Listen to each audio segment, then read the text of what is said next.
last one here again. Don't worry, I just walked in too. Were you practicing the piano again? Yeah. You must have a lot of determination. Starting this club and now picking up piano? Well, maybe not determination, but I guess passion. Remember that the club wouldn't be here if it wasn't for all of you. And I'm super happy that you're all willing to help out for the festival too. I can't wait for the festival. It's gonna be great. Huh? Weren't you complaining about it just yesterday, Natsuki? Well, yeah. I'm not talking about our part of the festival, but it's a whole day of school where we get to play and eat all kinds of delicious food. You sound a bit like Sayori all of a sudden. Monica, do they usually have fried squid? Squid? That's a pretty specific thing to look forward to. Aw, come on! Are you saying you don't like squid? You? Of all people? I didn't say I don't like it. Besides, what do you mean by you of all people? Because it's right in your name! Monica! Huh? That's not how you say my name at all. Also, that joke makes no sense in translation. Oh, never mind. Let's just focus on our own event for now, okay? Fine, fine. Your reactions aren't as fun as Yuri's or Sayori's anyway. Excuse me. Where is Sayori anyway? Oh, there you are. Sayori is sitting at a desk in the corner of the room looking down at nothing. I walk over to her. Hey, Sayori. I wave my hand in front of her face. Huh? You're spacing out again. Sorry. Don't mind me. You can go talk to everyone else. Huh? Is everything alright? Of course. Why wouldn't it be? It just feels like you're a little off. Sorry for assuming things. Jeez, you worry too much about me. I'm fine, see? Sayori shows me a big smile. Something's not right. Don't let me distract you from having fun with everyone. Well, alright. If you say so. I worriedly glance at Sayori before turning back toward everyone else. Go back to her. Something is wrong. As a woman, I'm telling you, if she says she's fine and nothing's wrong, bet there's something wrong. Bet it's not fine. Even if you don't, like, force her to talk about it, just be around her at least. Jesus.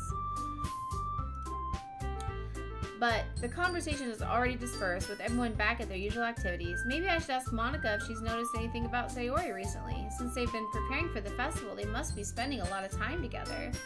I timidly approach Monica, who is shuffling through some papers at her desk.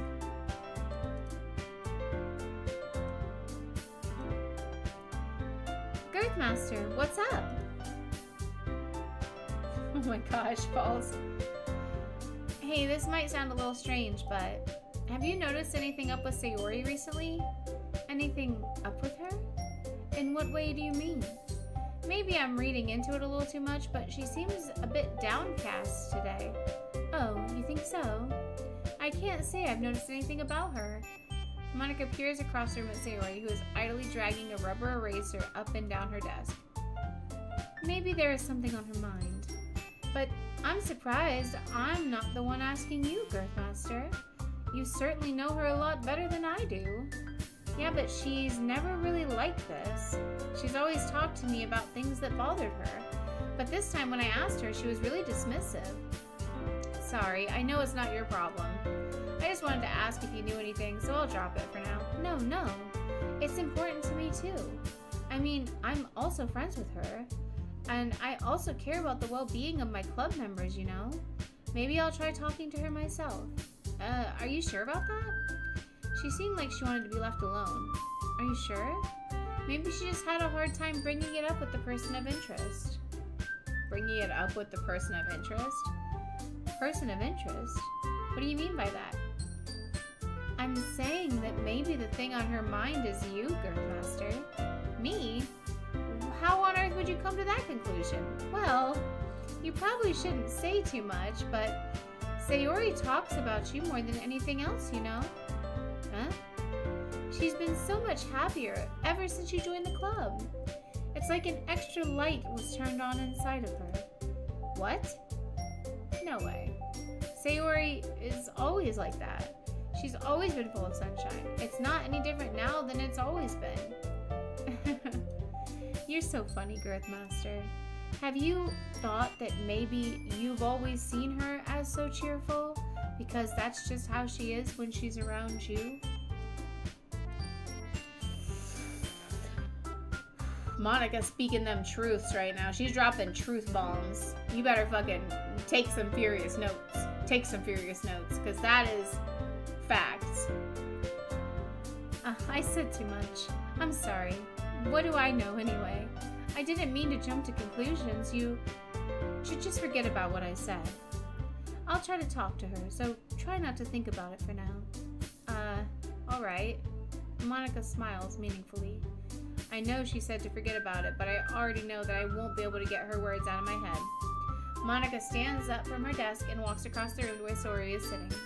I watch her kneel down next to Sayori and gently talk to her, but she's keeping her voice so quiet that I can't hear her from here.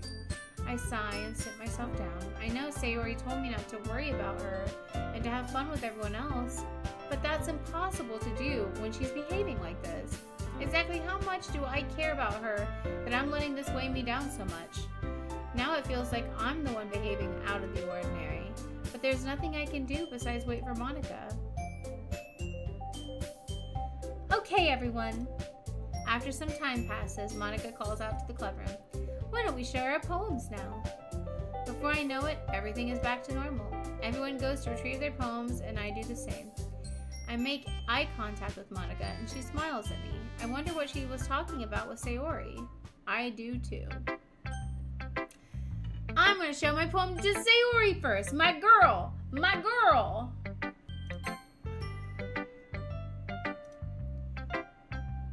This is your best one so far. It's really, really nice, Girthmaster. Thanks. Sayori, you've been a little quiet today. Is everything alright? Of course! Everything is fine. Maybe I'm just a little tired today. Do you want a nap or something? No, that's silly. Don't worry about me, okay? I only want to see smiles on your face. Well, alright. Hey, Girthmaster. I'm still a little surprised. I really thought that you would try writing your poems the way Yuri does. Or even Natsuki. But in the end, yeah, I guess you're the one who likes this one the most. Why? It got quiet. Why is my heart fucking pounding right now? Why? You don't want to get closer with everyone else? Wait, of course I do, but that doesn't mean I need to try so hard to impress them. I still understand you the most, Sayori. I know you have to sometimes put up with me, and I have to sometimes put up with you, but we have a wavelength or something, and this is how the poem came out. Sometimes it feels like you're the only exciting thing in my life. So sometimes it's just easier to write when I'm thinking about you. Sayori? No. Oh, she's so sad. Girthmaster, I don't deserve this. You're too nice to me. Why are you doing this? Sayori has trouble keeping her voice steady all of a sudden. If you had fun with everyone else instead, this would be so much easier. Sayori, I glance around the room to make sure nobody has noticed this. Sayori, I've probably never said this before, but I don't understand what you're feeling right now. Tell me what will cheer you up. Sayori shakes her head. She sniffles and keeps shaking her head. Finally, she gathers herself and puts on a smile. It's nothing, Girthmaster. It's just a little rain cloud. I'm sorry you had to see that. I I promise it won't happen again. Just smiles from everyone, okay? That's all that matters. Go play with everyone else. I'm gonna go home a bit early today. Sayori, tell Monica I wasn't feeling well, okay? I'll see you tomorrow. Before I can say anything else, Sayori cheerfully walks out of the classroom, humming to herself. Who should I write my poem to? What? I don't want to show my poem to anybody else. Bitch, go get her. Bitch, go get her. She just left. She's not okay. Go get her. The fuck are you doing? Oh, who should I show my poem to next? Oh, well, Sayori's really not okay. Oh, Yuri, you want to read my poem? Unrealistic as fuck. Unrealistic as fuck. Let's do Natsuki. This one's alright. Alright? Well, yeah. About as good as yesterday's anyway. I see what you're going for, but it's just not really my style. I mean, that's fine. I'm mostly just glad that you're trying a little bit. Well, of course I'm at least trying. Why are you so emotionally invested in my poems anyway? Isn't that more of a compliment to me? Eh? No! Gross! It's not like I care. It's just that one of us in the club has to make sure you're not slacking off. Really? Well, what if you ended up just scaring me away? That's, it's not like you would actually do that. Yeah, you're right. It's kind of fun to hang out here, even if I have to put up with you. Ugh! Natsuki's elbow connects with my stomach. Oh? Maybe I won't mind scaring you away after all. I was just joking. Oh, I know. Don't worry, I was too. You literally elbowed him in the stomach. I was just joking.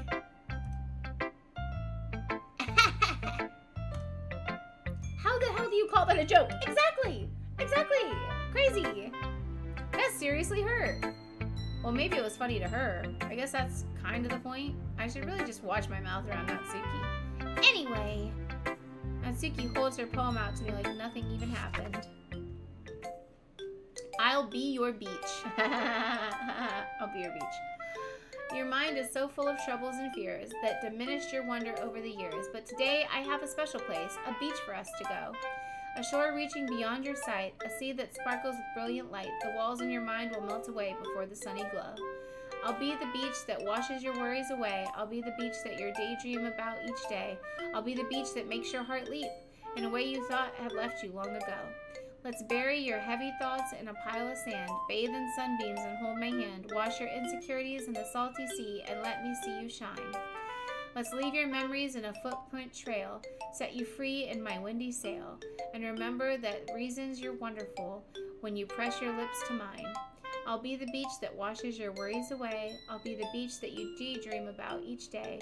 I'll be the beach that makes your heart leap in a way you thought had left you long ago. But if you let me by your side, your own beach, your own escape, you'll learn to love yourself again. That was cute. A little weird. Yeah. I felt like I kept writing about negative things, so I wanted to write something with a nice message for once. Besides, the beach is awesome. Kinda hard to write anything negative about the beach. So you decided to write about the beach first and then came up with the message later? Yeah, well, it's only because of what happened yesterday. I mean, after Yuri and I realized we kind of wrote about the same thing, she wanted to pick a topic and have us write about it or whatever. Ugh, you can really see her doing that too. Making us write about a simple topic then trying to impress me by coming up with something all fancy. Well, it's not like I care.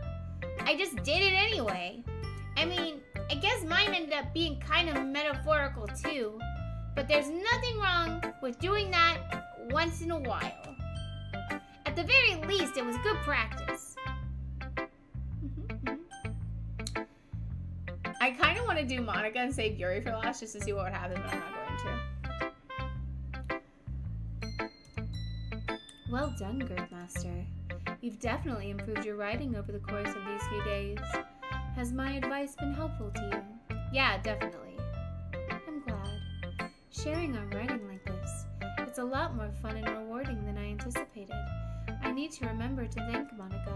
I think we all felt a little awkward at first, but now it seems like everyone is enjoying sharing their writing and seeing what others think. I guess I can't really disagree. I was afraid this whole thing would be a chore, but it's a great way for me to spend some personal time with all the girls in the club. But it's been fun getting to know everyone in their writing, and I guess doing some writing myself. Well, have you learned anything about yourself, Girthmaster? Well, you know how I like to say that writing is a very personal way to get in touch with yourself. In the end, it doesn't matter if you're a good writer or a bad writer, and even my opinions are just opinions, you know? As always, I believe what's most important is exploring and discovering yourself. That's comforting. I'm kind of afraid of disappointing you in some way or the other. Why me? Well, you're always so sophisticated with your writing and have the most advice to share. Is that so? Yuri thinks for a good minute. That must be terrible. For me to have become someone whose opinion is fearsome. How unlikable of me. Yuri, it's not as bad as you're making it sound in your head. I just meant that I respect your opinion. I see. I'm sorry that I always overthink and come to these sorts of conclusions. I'm just a little too used to it. Overthinking? Being disliked. Yuri, what am I saying? I'm sorry, I didn't mean to bring that up. Let's move on. Alright, do you want to share your poem now? Okay, here. Beach.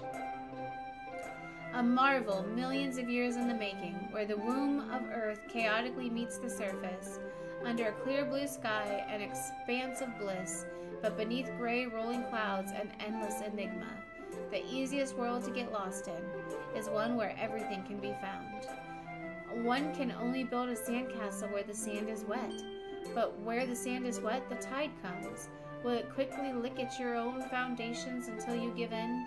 Or will a sudden wave send you crashing down in the blink of an eye? Either way, the outcome is the same, yet we still build sandcastles. I stand where the foam wraps around my ankles, where my toes squish into the sand. The salty air is therapeutic. The breeze is gentle yet powerful. I sink my toes into the ultimate boundary line, tempted by the foamy tendrils. Turn back, and I abandon my peace to erode at the shore. Drift forward, and I return to Earth forevermore. Dark. I'm aware that the beach is kind of an inane thing to write about, but I did my best to take a metaphorical approach to it. Yeah, Natsuki already told me about it. She did. She didn't say anything weird, did she? She just wanted us to write about the same topic again. I suppose to better compare the differences in our writing styles or thought processes. Anyway, it was her idea. Knowing her, it's no surprise that she'd want to do something like that. She probably just wants to show off. It's not like I have a particular interest in her writing style. I just went with her request. But, well, I suppose it's not so bad to write about something simple on occasion. It can be refreshing, you know? It's good for me to calm my thoughts once in a while. Yeah, I think I agree. Thanks for sharing.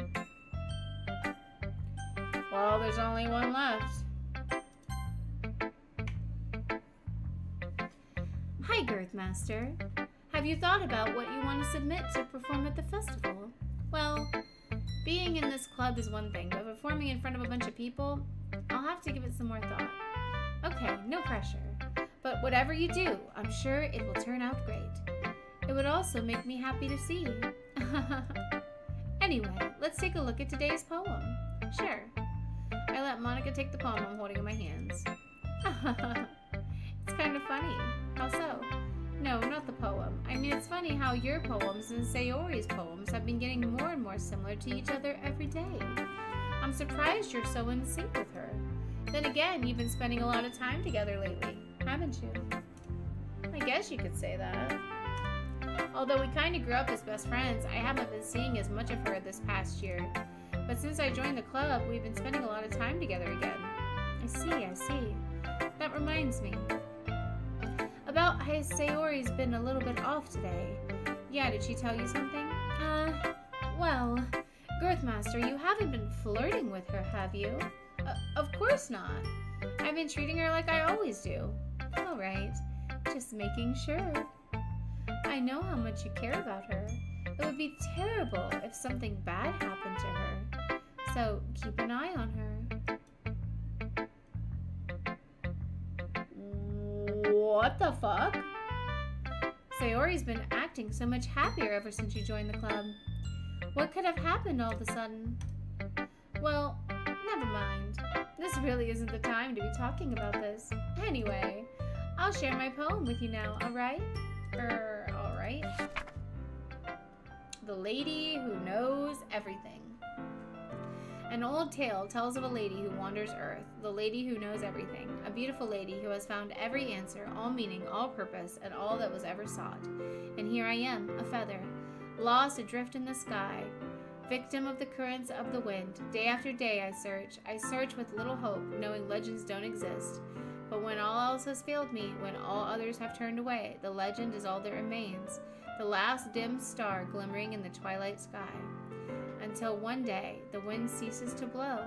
I fall, and I fall, and I fall, and fall even more, gentle as a feather, a dry quill, expressionless. But a hand catches me between the thumb and forefinger, the hand of a beautiful lady.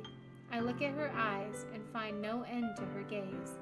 The lady who knows everything knows what I am thinking. Before I can speak, she responds in a hollow voice. I have found every answer, all of which amount to nothing. There is no meaning, there is no purpose, and we seek only the impossible. I am not your legend does not exist. And with a breath, she blows me back afloat, and I pick up a gust of wind. Whoa. You know, I feel like learning and looking for answers are the sorts of things that give life meaning.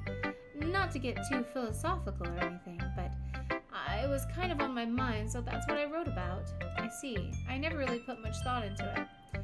In a way, it's almost paradoxical, because if we had all the answers, wouldn't the world start to lose its meaning? You know, there is one thing I noticed. It seems like everyone in the club prefers writing about things that are more sad than happy. Are you surprised? I mean, if everything was okay, we wouldn't really have anything to write about, would we? Humans aren't two-dimensional creatures. I think you'd know that better than anyone. You mean one-dimensional? Yeah, that.